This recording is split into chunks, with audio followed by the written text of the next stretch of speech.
Hello and welcome to another one of our Scale Up Strategies live sessions. My name's Nikki and I lead marketing communications for Insight. Today we're going to talk about the role of talent. So a lot of people don't realize that. So Insight invests in scale up. So companies that they've proven that they've got a good idea as a startup, and now they're really about to enter one of the most difficult stages of their growth, scaling up. And it takes an army. So that's what we do at Insight Onsite is we bring that army, a group of experts. We have about 75 experts that work day in and day out with our portfolio. So I would love to introduce you today, Jason Ewell, who is the operating partner and leads our Talent Center of Excellence. Jason, welcome. Thank you so much for joining me live today. It's great to be here. Perfect. So, Jason, you've been an operating partner for about 5.5, probably coming up to 6 years. I know in the scale-up world that feels like dog years, and it probably feels like 30. But you lead our Talent Center of Excellence. Can you tell me a little bit more about what Onsite is and what your Center of Excellence does? Yeah, it's funny you say I've never thought about it that way in dog years, but we have gone through our own scale-up journey even since I got here. When I think about how much bigger we are and how many more assets and portfolio companies we have.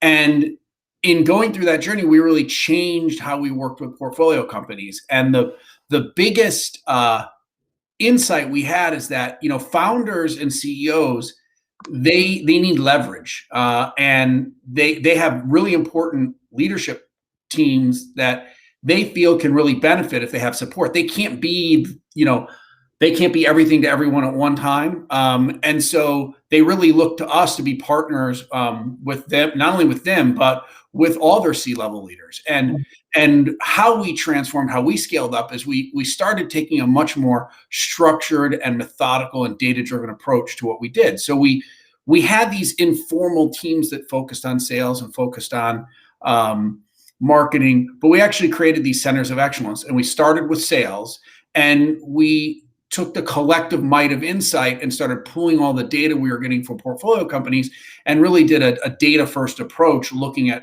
process and metrics, and then hiring experts who operated at scale and had been on a scale-up journey, and then making those people available to our portfolio companies. And so essentially we then did that for talent, which is what I started out actually doing sales, then moved to talent.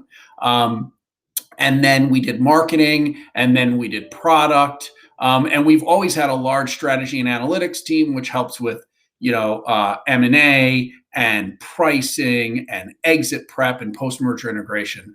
And so we built out the 5 centers of excellence. And I shouldn't forget the very special and unique Ignite team, which is a really powerful tool to help portfolio companies source business. Gotcha. Yeah, that's the enterprise. So helping our portfolio companies connect with the enterprise. I mean, that truly is a data-driven army, which is extremely exciting and extremely powerful for the portfolio. And as the Talent Center of Excellence, you're often one of the first groups engaged when we've just started with a new portfolio company to help them expand their bench and expand their team to really make sure they have the right people in place to scale. So let's pretend for everyone who's watching, because talent is such an important scale-up strategy, that a company's just graduated to being a scale-up and you've just been engaged, and they're going to hire their first CMO or their first C-level executive. How do you go about that? How do you think about that talent journey? Yeah. Well, one thing I wanted to mention in my first question, but I'm glad I held it because it's better here, is that, what is our approach? How do we differ from other companies? So I was a portfolio company executive.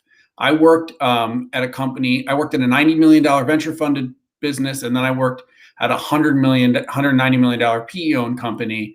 And that company scaled to $300 million in 4 years. And I personally started out running a $60 million business. And by the end, I was running all 4 of the business lines at that company. And so, one of the things that I experienced is that, I got a lot of pressure from, maybe, or not pressure, but I got a lot of questions, but I didn't get a lot of help when it came to investors. And we had great investors. I love them, but there weren't these operating teams. And my experience as an operator is that I wanted help on my terms. And so when you think about how we approach things, we do it in that way. And specifically, the analogy I love is the analogy of a Sherpa. If you know anything about people trying to scale Mount Everest, there's a lot of, if you're in shape and have climbed mountains before, it's not that technically difficult of a mountain to climb. It's more about endurance and stamina and will. By the way, I would never do it. I never get caught dead doing it. I couldn't even make it to base camp. However, if you look at the most summits in Everest history, 9 of the top 10 are Sherpas. And the approach of a Sherpa is to be there for the other climbers, right? To be there on the journey as a guide. If you think about it, you have to know where to set up the camps. There are 4 camps. You need to know what equipment to bring. All the way up Everest, there are ropes and ladders and things and charting there's many ways to get up Everest, but there's an easiest way.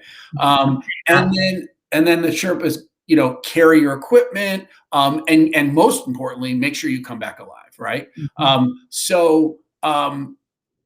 We like to say to our portfolio companies, when you're a startup, you'll get a lot of investors who will, refer you people or say, we'll run the search for you. And to me, that's like taking you to base camp, giving you your equipment and saying, hey, head on up the mountain. And if you're a PE investor, and I've been owned by a PE investor, they might say, this is the CFO we want you to hire, which is sort of like, we climbed Everest and we took photos from the top, we'll send them to you. And I feel like we are there as you go on the journey, right? As portfolio companies go on the journey, and we're helping them, and we're there every step of the way, but they still have to climb Mount Everest themselves. So with that said, that's a long preamble to how would we work? It depends, but typically we have done tracked a lot of data from the hundreds of searches we've done, and we've identified 8 hiring practices that drive success. And we've actually measured the impact of those hiring practices. So we know, for example, that when companies adopt 5 or more of these hiring practices versus 4 or less, there is a 60% increase in the number of good performing execs they hire versus poor performing execs. And so how we engage is we start by sharing data and information about these hiring practices. And of course, these aren't rocket science. A lot of people are already doing some of them. Very few are doing all of them. We emphasize about and a lot of those are totally in the control of the hiring leader. The hiring leader engagement is the number one factor driving success in a search. And there are 2 specific behaviors. I'm not going to get into the detail. And so what we would do is we'd start with that. We'd seek to understand what the role is. We will write a scorecard for the role, which is very important. So we'll interview the hiring leader and then come back with a scorecard. We have a tool that we can create the scorecards with very quickly. We have a lot of pattern recognition. So we know generally what goes into each function's scorecard, but every role is different, so no 2 scorecards are the same. I like the Lego analogy. When I was a kid, there weren't that many different types of Lego pieces because this was the 70s. But you could build almost anything, even though and it's the same here. There are certain building blocks, but you can have very different looking scorecards for the same position depending on the company and its scale. And so we help with that. And then we would, if we have people in our network to refer, we would do that. Although it tends to be that there's a lot of the great people are in jobs and they're not between jobs. And so typically we can identify the exact right recruiter for the stage company, the revenue band, the role, and even, there's differences between infrastructure versus application software, B2B versus B2C. So we have very experienced recruiters. We have a huge network of recruiters, and that's how we engage. And then sometimes we're asked to be on search calls. That's rare, but I do that, and so does Helen. A lot of times we're there for advice. People call us, they want input, interpretation, advice, and then we have a large army of experienced operators. So for almost any role at any stage, we can give you someone to do an interview and give you an objective view of the candidate for you to consider when you're making your decision. I mean, wow. First of all, not saying anything about your fitness levels, but I think you make a far better data-driven talent Sherpa than you might being a Sherpa up Everest. So I think you've found your calling there. That's just a huge level of depth when it comes to hiring and a level of support. I know I've leveraged you for my own hiring within Insight, and it truly does help to have that kind of extra perspective or a different perspective, and also that data to come into the decision. Yeah. But when companies are kind of really starting to think about their own hiring needs, like you said, there's so many different nuances to it, and they need to do it a lot and do it at scale. Yeah. So how do you help? Because you've kind of highlighted there the level of care that goes into an executive hire. Mm-hmm. How are you helping portfolio companies hire at scale? Are you a plant, by the way? Like, if I could give you the next question to ask, that would be Go for it. I was like, hey, we should really talk about all the other employees. So, you talked about dog years. I think even we didn't, until we looked at the data, we didn't realize the following fact. And I think this is what is going to make most founders feel like they aged in dog years after they go through the scale-up phase. But a typical company may have 100 employees, typically. I mean, that's the median, I guess, not the mean. Because some big companies really drive outsized averages, but that's the median company. And that company will hire 500 to 600 people in the next 5 years. Mm-hmm. And so that's each year. Take a sip of hot coffee. That is a huge amount of interviews. And so that means each year you're hiring as many people that are already employed at your company when you take, your scale up funding. And that's just massive. I mean, it's so huge. And within the Insight portfolio, we have over 6,000 open jobs right now. Wow. And so what does that give us? That gives us, I love sports analogies. I'm sorry. A lot of shots on goal, a lot of at bats, I don't know, a lot of auditions, if you want me to use a theater analogy. It's like getting a lot of auditions. I just got done watching Call My Agent on Netflix. So I've got the film industry in my mind. But that is a ton of experience and a ton of data. And so we've seen, what the challenges are that portfolio companies are facing. So, we know how many engineers a recruiter should be able to hire per month versus how many inside sales reps versus how many field reps. We know what a good pipeline quality looks like if you're knocking out X% of your candidates. And this is all created by the collective data that comes from joining a network where, you have peer organizations, and obviously you have access to peer employees too. And again, why is all this focus on hiring? Well, at ScaleUps, 70% of the value in the talent side is just filling the jobs with high quality people who are good human beings that aren't going to deprecate your culture. So, you want people who can do their jobs and are going to play nice in the sandbox, essentially, and share your values. And so to do this, what we've done is created a program. It's called Insight Predictive, and it has 3 components. Those components are candidate insights, because we think of really good talent acquisition orgs think of going after prospects the same way that really good product marketing and sales orgs think about going after customers. Right. Yeah. It's the exact same motion. In fact, probably one of the best recruiting companies in the world is Starbucks. If you've ever noticed the difference in what it's like to go to a Starbucks or to go to a McDonald's or Burger King, it's a world of difference, yet they're both fast food. But how come Starbucks feels the way it does? Starbucks got rid of everybody in talent acquisition and replaced them with marketing people. That's what they did. And they basically took a marketing-based approach and of course, they also have very employee-friendly policies. So with good policies, you attract good high talent people. So thinking about your talent brand and then how to market the brand is important. And one of the things that this Insight Predictor program has are candidate insights. So you get insights into what's attracting candidates to the job, what messages are attracting candidates, what messages are detracting candidates. And you can apply those insights in your call scripts with your recruiters or in your LinkedIn messaging, in your emails.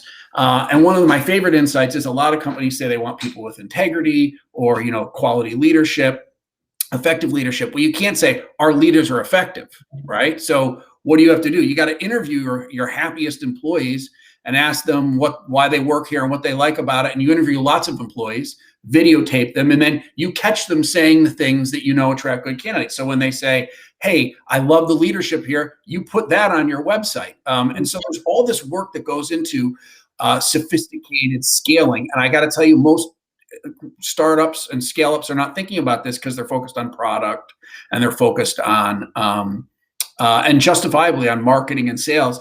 But if you get the right leader in place who's sophisticated enough and you make the commitment to it, you should be able to do the same thing. A great example is a company called Encino. Just go to their website. They're an amazing success story.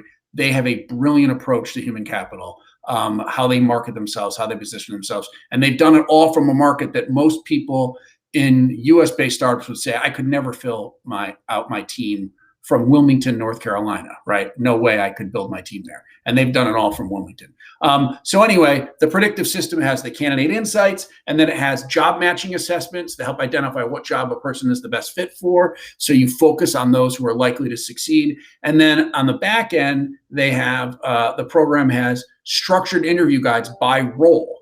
And that's important because as you scale, you can't control every interview. So how do you quality control what your people are doing in interviews? So just on that interview question, we had a question from the audience.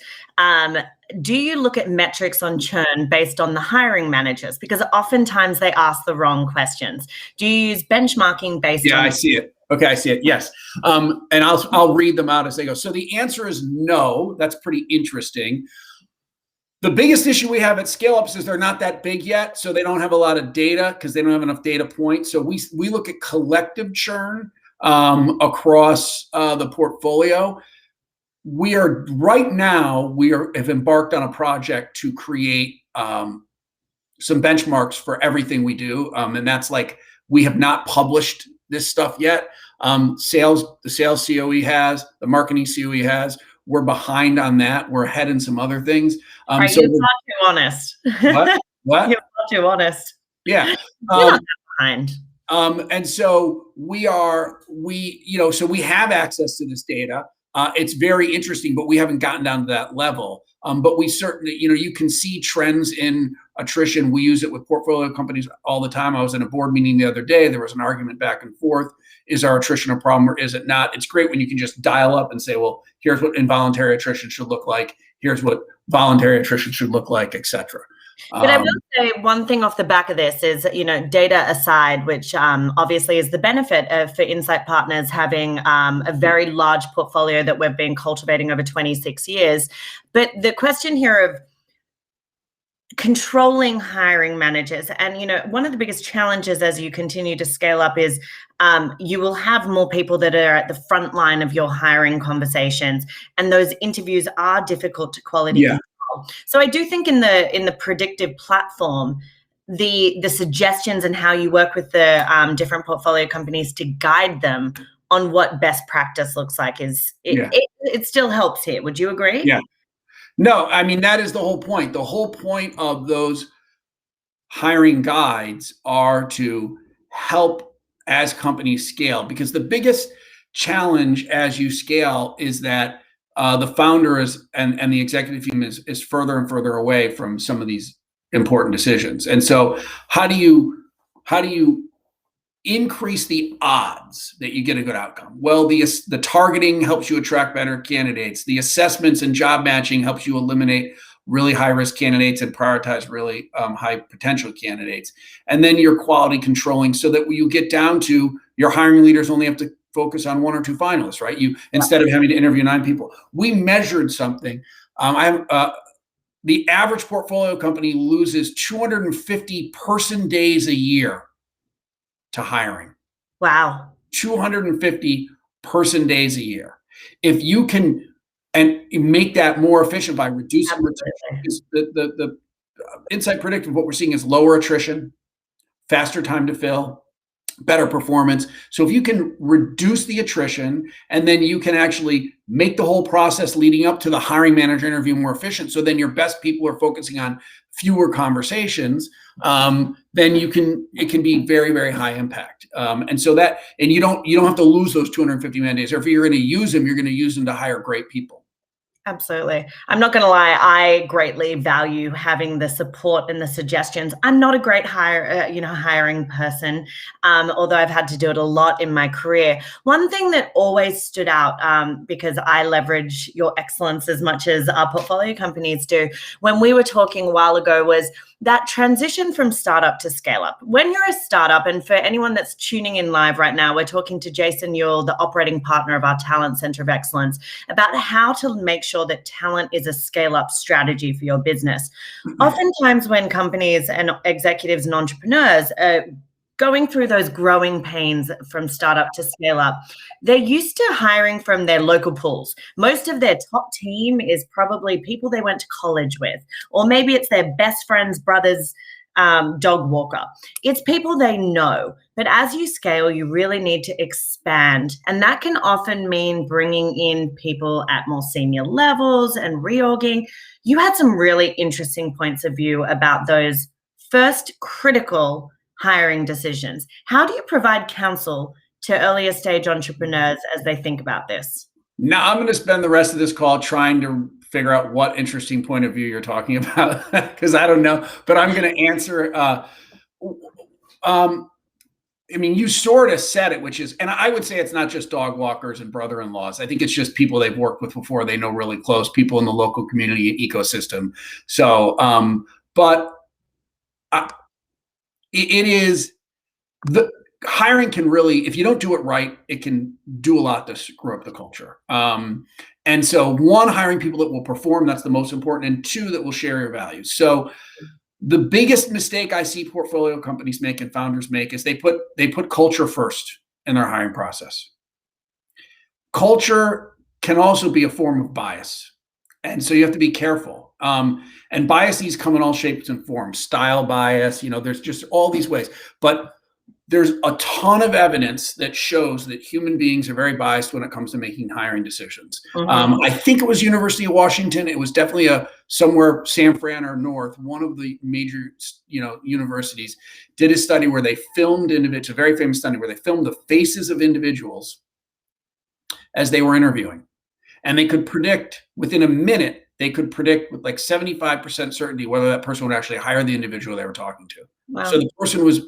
And so you have to have ways that you rub out that bias, essentially. And so and this is part of the reason we believe in assessments, because they're less biased than humans. Humans are, and a lot of the most popular hiring techniques aren't very predictive of success, like reviewing job experience and looking at resumes. And so structured interviews are really important, and forcing yourself to do the same structured interview every time. And I have dozens of examples from my career where I'm in an interview and I'm like, oh my God, I want to be done with this interview. Like, I really am not enjoying this. And then I force myself to get to the part of the interview where I get out of talking about their background and what they've done and why they've made decisions. And I start interviewing against the structured interview skills. And I'm like, oh, wow. Like, this person, it could be a fit for the job, right?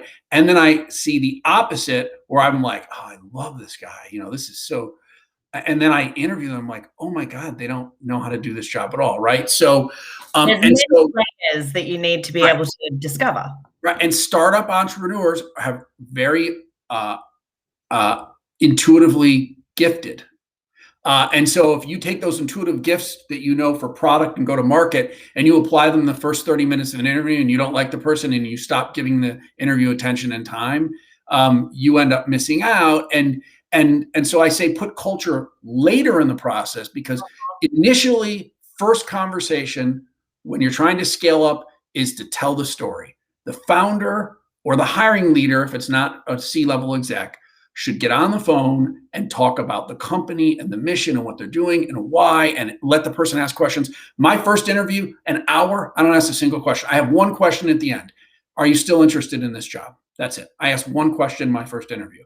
And so that sucks, because it's a lot of work, because it's also important that the founder for C-level execs is that person in the front of the line. So the first call after the recruiter, after the external recruiter, has to be the founder. Or if the internal recruiter is making a call, it has to be the founder. And sometimes the founder, or again, this is for C-level, or the CEO, has to reach out to people and try to entice them. I have one founder who made specialized videos for candidates he was trying to get to hire for a chief product officer, personalized videos that he emailed to them. I mean, there's a war on talent, so that makes sense. Right.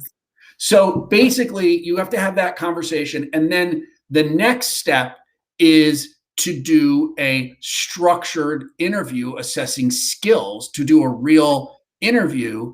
And then if they meet other people and there are 3 or 4 interviews into the process and you're still like, this person's values don't agree with mine, they're not a fit culturally, then it's, I think, okay at that point to say, we don't think this person's a fit in our company.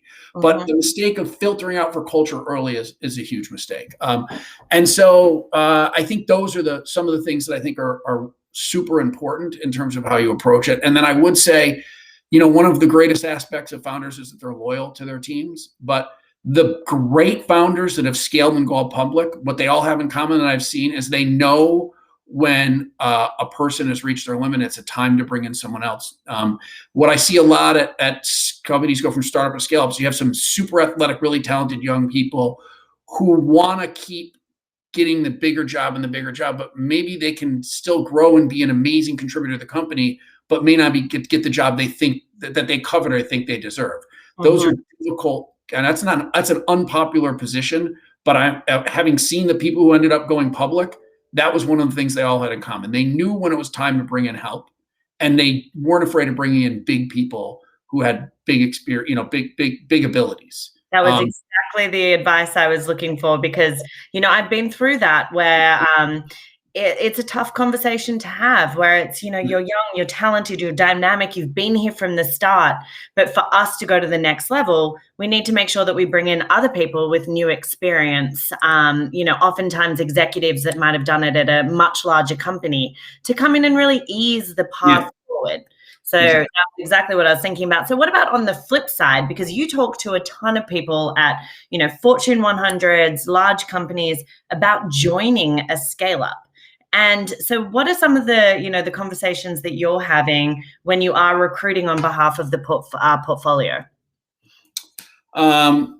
Well, and I actually think at one point you said you wanted to ask me what kind of attributes, what are the attributes I would look for, which I think we should also talk about. But in terms of this one, we'll come to that second. I mean, in terms of here's what I would say, that most large companies. So I'm a former large company person who was not in software and came into software and had a ton of success. And I find that insularity can be dangerous. And so I was surprised at how overconfident some of the people I was interacting were about the fact that they were from the inside. And I went into hospitality software, and I had a bunch of people tell me, you don't know hospitality, you don't know hotels, you can't do this. And in fact, almost the entire executive team had come from outside hospitality. And this is going to sound arrogant, but my response is, well, you're growing 2% without us, so maybe we can help. I didn't say that. That's what I was thinking. And we, quintupled we 7x, the growth increased 7x. We went from a 2% grower to like a 15 to 20% grower. And my message to the team was, we know marketing and we know revenue, management type stuff. We know this kind of stuff. You guys know hotel. We don't need more hotel expertise. There's tons of it. The whole company has it. And we benefited from it. And I would say it's the same about software. I came from a very competitive industry, and marketing was much more sophisticated in the industry than anything I had seen and anything I saw in software when I got into software. Because when you're a commoditized business, the only way you differentiate is between marketing and positioning. Whereas in software, you differentiate by creating new product that others don't have. It's much easier to sell something like that than it is to sell something where a person can go next door and get the exact same thing. And so what I would say is, don't be insular. At the same time, and especially, by the way, if you want to recruit diverse candidates, you're going to have to look outside software. So if you're serious about diversity, you're going to have to go outside software. And there's a lot of super talented people who are in industries that are kind of dying that would be thrilled and probably lucky to get into software, but aren't aware of it. But what I would say is that a lot of big company people, they can't make it. They cannot cut it at these small companies. And a lot of them should have left by now. But there's a small percentage, 10%, 15%, that would be great because they have the mentality and the willingness to move at speed and the work ethic and all the other things that I think are required at a scale up. Plus, they've operated at scale. Yeah. So this is where assessments matter. This is where the predictive tests I talked about matter. This is where structured interviews matter. And so, the question is, how do you get at those people efficiently? That's not easy, but that's why it's good to have non-human based assessment techniques where you can put lots of people through and find the gems. But you do, when you're going to those companies, you do need to know the hit rate is a lot lower, but the winners tend to be exceptional if you can find them. Yeah. Definitely. And so then let's talk about attributes. So do you have any idea how many interviews you might have done in 2020? Oh, in 2020, 100 to 150, probably. So probably a lot. do an interview. I probably do, I don't know, maybe more. I mean, listen, how many work days are there in a year? I average between half an interview to 1.25 interviews a day. And I work 220 days a year, but I don't know, maybe not quite that much, but I don't track it. We're going to start. Okay. I've tracked how many people we hire and how they perform. That's what my point is, you've done a ton of interviews, yeah. And clearly, your candor is why you're such a trusted partner for so many in this very personal process for entrepreneurs. Right. What are the top 5 attributes when you're hiring for a scale-up C-suite?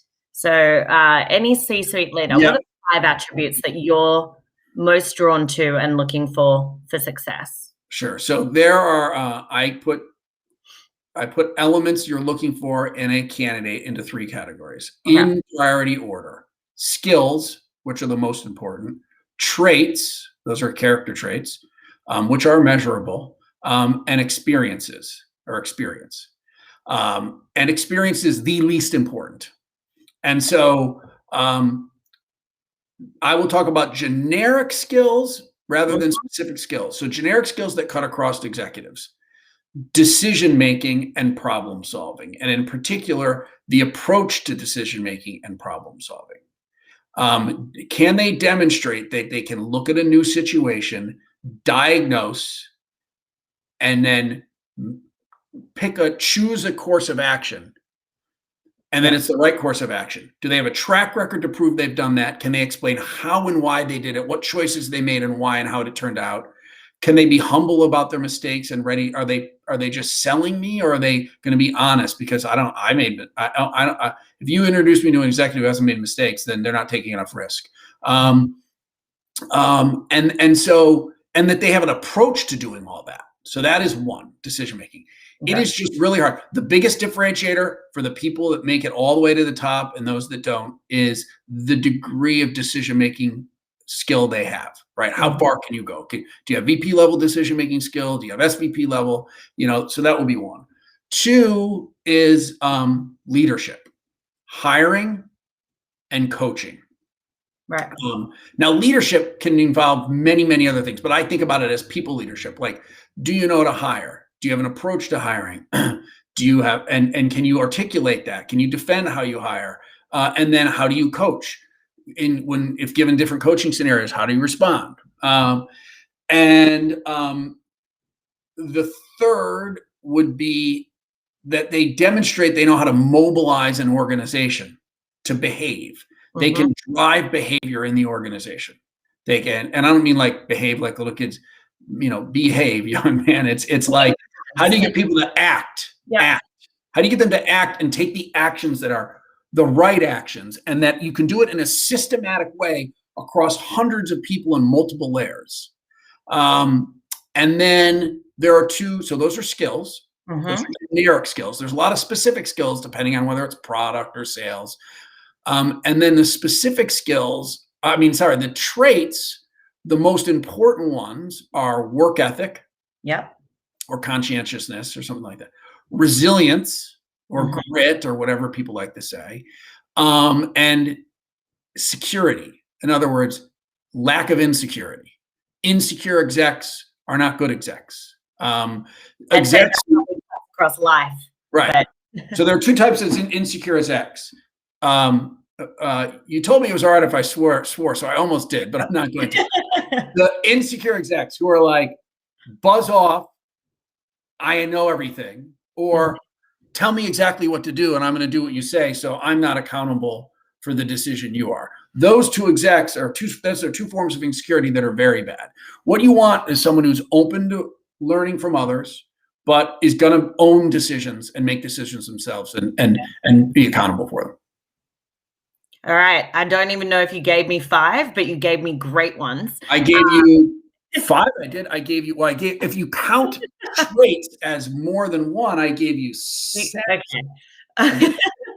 Do you want me to go through them? Decision making, to summarize, hiring and coaching, driving behavior throughout the org, work ethic, resilience, and being secure in who you are and your competence. I love it. So on that, Jason, I'm going to wrap us up. And so if there's any there's another question. Oh, was there? It wasn't exactly very scripted, Jason, but okay. So then fine, to close us out. Yeah. In 150 different interviews, tons of work with different portfolio companies, what is the talent win that stands out to you the most? Yeah, you told me you were going to ask me this question. Thank God, because I think I would have, just been spinning in my wheels. There's so many searches I've worked on. So I don't think there's any one particular search, but I think there's one company that I'm super proud of. And that company is called VTS, or View the Space. Mm-hmm. And so View the Space has this founder who's the greatest learning. I've led hundreds of people. Actually, I've led probably over 1,000 people, have worked for me in my career, easily. And, direct reports, I've had over 100 direct reports probably in my career. I don't know. I've lost track. And he was the best learner I ever met in my life. If you would give him feedback, he would change his behavior within 24 hours. He does. Wow. He's incredible. And he had an executive team when I got there that was exactly that executive team I described. He's a fiercely loyal person, which I love about him. Incredibly loyal. And he had some young athletic talent. And where he was taking the company, they weren't all going to be able to keep up with him. And it took him a while to come to this realization. And he did a couple searches where he didn't work with us, and he worked with other co-investors or did it on his own. And, they didn't go poorly, but they didn't go well. And he was feeling limited and he had merged 2 companies. So there were 6 founders, by the way. So there were 6 founders at the company. Okay, we're not going to give specifics because we've already had. It's great. I'm not talking about individuals. And by the way, but the point is, imagine you got 6 founders and you got to decide what to do. And what I was proud of is we were there every step of the way, truly a Sherpa, and with his founders making decisions, how are we going to organize this company? Who's going to run what? Where do we need to upgrade? And in the end, he had to carry the largest burden because one of the founders had to be the CEO. And what was great, one of the things I was most proud of was when they merged 2 companies, he didn't pick all his own people to be in the exec roles. The CTO is still one of the co-founders of the other company. So that's fantastic, right? They're the 2 founders still in the business. And we went through a systematic approach and basically hired him a CFO, a chief product officer, a chief revenue officer. And I feel like we did one other hire together. And and those people have all had staying power, and he said to me, I will never make another hire without working with you ever again. Right. And this is a little bit old news. He said that to me like 3 years ago. And he hasn't really had to hire anyone since then. But it's just, you could see the impact of really collaborating and partnering with a person who is a real learning machine. And really embraced what we had to offer. We were not driving the bus, he was, but it was really great to be sitting shotgun with him. I love that. And I think, that closes us out perfectly. There is so to build a company at scale, there are so many people you're going to have to hire. There's a culture you do need to maintain, and you need to do it all fast. Yeah. And so have someone riding shotgun with you, which is Yeah. what the Talent Center of Excellence does, is Yeah. just such an incredible value add. So Jason, thank you so much for joining me today live and telling me a little bit more about your Talent Center of Excellence. So yeah, I'll excellent. let you go about your day. Great. Excellent. Thank you. Thanks.